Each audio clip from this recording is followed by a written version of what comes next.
Hey, what's up YouTube, and thanks for joining me on this very hot muggy day here in Maryland. I'm outside with my two babies, as you can see behind me. Hopefully it doesn't rain. It looks like it's going to rain, but as you saw in my video and my little clip right there, that I am actually doing a fan clutch change, and I just wanted to do a video to show you or to help you hear and identify a good clutch versus a bad clutch. And I know a lot of people say just spin the fan clutch a few times and you'll be able to tell right away, but that didn't work for me, because spinning the brand new one, which I just put on here, and the old one on the E320, as you'll hear in just a few moments, they had kind of like the same resistance when you just kind of turn it by hand type thing.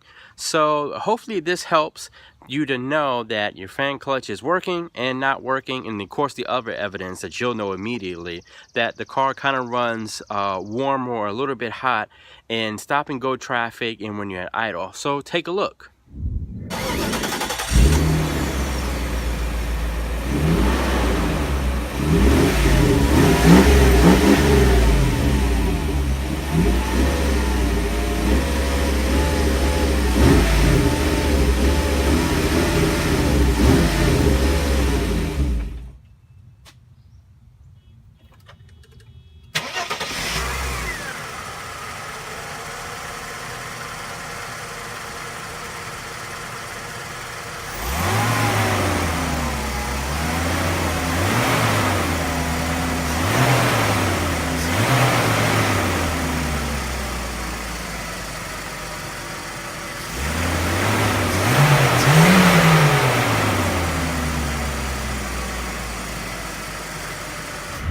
So just remember, if you're not hearing that roar from your car, it's usually because this thing has lost the liquid and the turning capability that comes with, you know, when it's brand spanking new.